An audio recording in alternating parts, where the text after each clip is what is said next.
Hi there, welcome to this build of a 48-inch wingspan Diamond Demon. Now this is a lovely vintage model from the late 1930s, and we're using a great set of plans from Ben Buckle in the UK to build this. Now up till now we've more or less got the structure of the plane finished. You can see the fuselage, we've got the tail assembly finished and covered, we've got the wings stacked away up there, finished, all covered and everything. And the main thing that we need to do now is fit this out with the radio gear.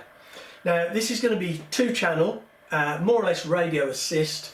Originally this would have been free flight, and it will have had a spark ignition Olsen 23 in the front. Now I'm having a Bantam 19 spark ignition engine, and I'm having 2-channel radio control, essentially for this single elevator and the rudder. And the idea is that it'll essentially, hopefully anyway, fly itself, and we'll just use the controls to keep it within the confines of the airfield so we don't lose it, and maybe a little bit of trim with the elevator and a little bit of perhaps flaring on landing if necessary.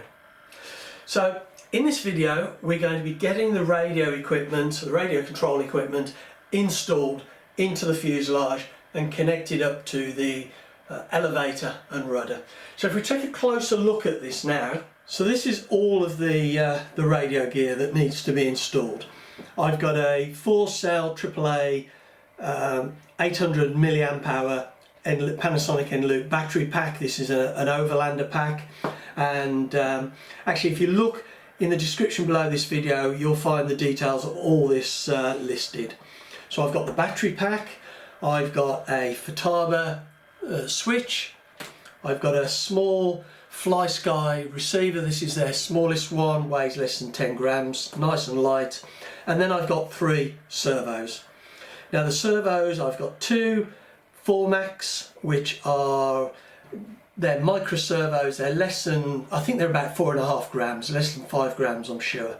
And I've got a slightly bigger Emax servo, and this weighs I think 8.5 grams. So in total it's about 90 grams for all of this radio gear. And we've got one of the micro servos which is going to go up the front here, it's in the back here somewhere, and it's going to be operating a micro switch up the front. You can just see in there, and you'll have seen us install that in a previous video hopefully. And this servo, its sole task is to switch that micro switch on and off, which will switch on and off the ignition system for the spark ignition engine. So basically it's going to be operating a kill switch, because we want to be able to switch this off when we've had enough flight time and we want to glide it back down. So that's for that. We've got the radio gear switch and battery, which are going to be fitted right back here, as far back in the cabin as possible, because I want to maintain a good distance between that and the spark ignition system at the front so I don't get any interference. So we're going to need to be really smart about how we fit this in compactly and neatly, so it doesn't sort of spill out everywhere and it's right back. And we looked at the CG of this with this equipment in, and the way we've set it up, it will balance out more or less with that radio gear right back here. I think the CG is about there. Now finally we've got the 3rd servo, which is to operate the rudder. The Emax one, which I mentioned earlier, will be operating the elevator. I don't know whether I just said that. And that's going to be operating it via a carbon fibre 2mm rod that comes down in the fuselage. But this micro servo here is going to be mounted in the fuselage round about here, and that is going to operate the rudder. And it'll make it a really nice simple connection. If we were to mount this servo up front, it makes the connection really difficult on top of this tail plane, and so that will be a great solution to get done. But mounting it back here, we need to be really careful that we use as little timber as possible to fix it in, because we don't want to add too much weight to the tail.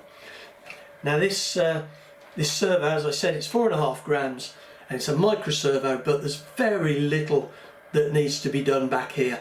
It's a very free moving rudder and it's more or less radio assist. It's not going to be working really hard, so it should be fine. So I think what I'm going to do now is get this servo in the tail first, and then we'll have a look at getting this lot in the cabin. Right, a quick update on mounting this micro servo in the fuselage. I've used some 1/4 inch birch ply just to make a couple of mounts, which I've glued in with epoxy, and I've pilot drilled where the screws are going to go, and this now will just slot in there and screw in. I've also put this cross piece here because essentially when I come to cover this, I'm going to cover everything with the doculam and the tissue, but I will leave this section out so that I can get the servo in and out and the screws, and then I'm going to make just a small balsa cover which will be covered in the doculam and tissue that I will glue into place. I think that's what I'm going to do anyway, and then if I have a problem with the servo, I'll just have to cut out this panel, replace it, repair it, whatever, and then put a new panel in. I think that's probably the best solution. But I'm going to get this servo in now, and I'm going to get it all coupled up, and we'll have a look at how that works operating the rudder. Right, I've now got this coupled up, the servo in, and the rudder working lovely. You can see there's plenty of movement there, and I've got scope to increase it if necessary. And we've just got the coupling with this 1mm music wire with a Z bend, just nice and simple and keeping it light. Now this music wire is quite bright at the moment, and what I'm going to use is this gun blue pen, a bluing pen. It's used by the shooting industry, or you know, for touching up bluing on gun barrels and stocks and things like that. And on our music wire, we can see if we just put that on, it will just darken that down quite nicely, and you can see the difference there already. And that will make it just blend in a little bit better, not quite as shiny. Let me just bring that a little bit closer, so you can see the difference there, how that's darkened down. So these pens are really good, and if I just put that in so you can see what it is, because they do just darken steel down to a lovely subdued colour. Right, now I've got the servo in the tail for the rudder sorted. I'm going to move on to the two servos in the back of the cockpit or the cabin. The one, this Emax servo which I'm using, is going to be for the elevator, and we will run a carbon fibre rod down to the back. But what I need to do is mount that first, and I'm going to put that just on this side of the crutch here, like that, in a very similar way to how I mounted the servo for the rudder.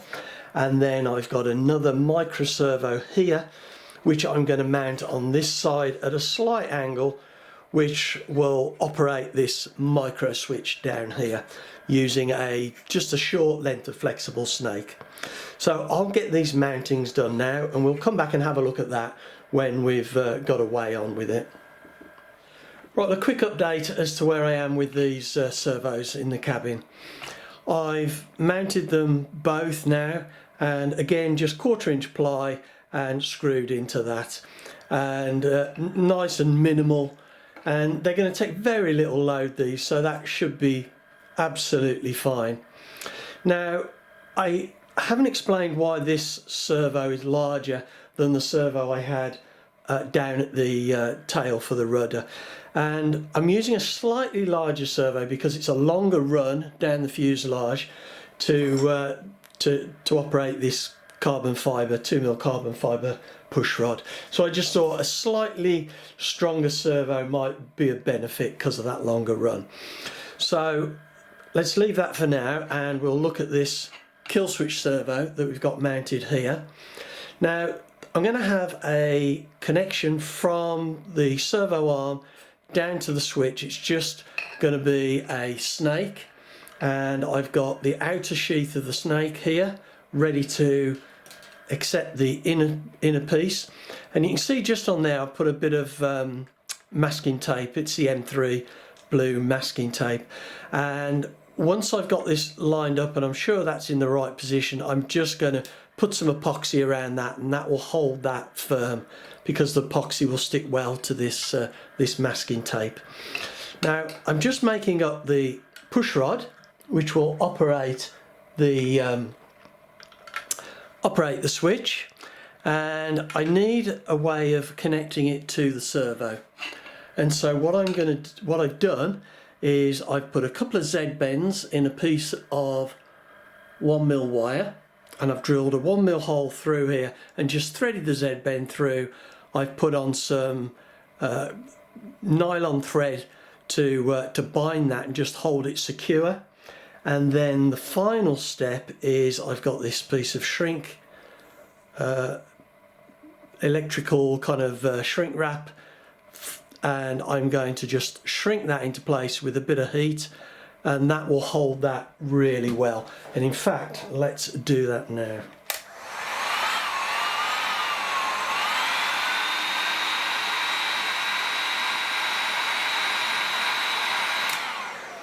Right, and now we have a really secure connection on there.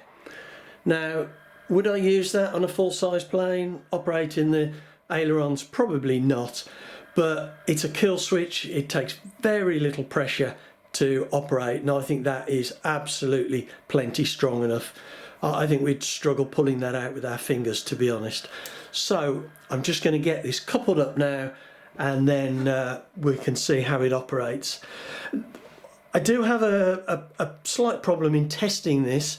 I don't want to use my servo tester as I would normally do, because I can't limit the movement, and this needs to operate on a very, very small amount of movement. So I'll probably couple it up and set it up with the transmitter and set the endpoints really, really small so it hardly moves. Right, I've now got this kill switch connected. I've got the servo, I've got my snake coming down to the micro switch here. And I don't know whether I've said this, but the reason I'm keeping this back here and connecting it with the snake is because I want to have the radio gear, which is at the back here, well separate from the spark ignition system at the front, just trying to reduce any possibility of interference. Now, at the moment this is switched on. You can see I've got a circuit tester here just connected to the micro switch, and you can see the lights on. Now, the switch I always use for killing IC engines is this one here, and if I flick that, we can see ignition goes off, back on, off, on. So that's brilliant. Really glad to get that done. So now I'm going to move on and get the other servo coupled up to the elevator, and then I'll need to think about the battery and the receiver and switch, which have all got to go in here, so it's going to be a squeeze. Well, it's fair to say I think I've got the radio gear installed in this Diamond Demon now. I've got the servos in and they're all connected up and everything's working lovely. So I've got the elevator, just that single elevator there, and just make sure that's in shot. And we've got the rudder. Now that's on high rates there, so we're getting quite a lot of movement. I'll flick that down and that's on lower rates. I found with the Tomboy when I was flying that as soon as the engine cuts and you lose that airstream, you need to switch on to higher rates for the rudder just to get effective movement of the plane, but that's easy done. Now you can hopefully see I've got the black top on there to the horn. I've got the white horn underneath where you can't see it, but rather than using the white plate, I just thought that epoxy black strengthening piece there would just look a little bit better. Just a little bit more subdued. And of course earlier you saw the connection for the servo down here and the rudder. So what we'll do now is we'll have a look at inside the cabin and how we've spread everything out. To be honest, there's plenty of room in there, and it's gone in quite nicely, I think. I've got the elevator servo, and we've got the switch, and this piece of balsa that just fell out is going to go on the side here like this, and I'm just going to put in a piece of 1mm wire that goes, a little knob on the wire, a little bend that will just go through to the switch, and I can use that to switch on and off. So it will just have a tiny hole there for the wire to pull through, just the same as I did on the Tomboy. I don't really want to have a switch mounted on the outside of the fuselage, because I think it's just a better way of keeping oil off the switch. And we've got the battery slotted in here, and it just slots into that cavity. Now it might be that it's a little bit close to the ignition circuit. We'll have it running, we'll see what it goes like, and if it's a problem, then I can always move the battery back into here somehow. It can be done. It'll be a little bit tight, and it's far better where it is there. Now, and I will have a little elastic band over the top of that just to hold that nice and firm in place. Now, the radio receiver is going to fit, if I just take the towel, now that is going to fit on a balsa plate just on the back of the V there. You can see that's just going to go on there like that with a little bit of Velcro, and you can see it from the top, so you can see it in there, and you can check that the connections, you know, just as a pre-flight check, you can check that it'll be all right, and you'll be able to take it in and out by just pulling it off the Velcro. Now what I've got, so that's essentially the setup. The thing I've got to do now is some pretty serious cable management.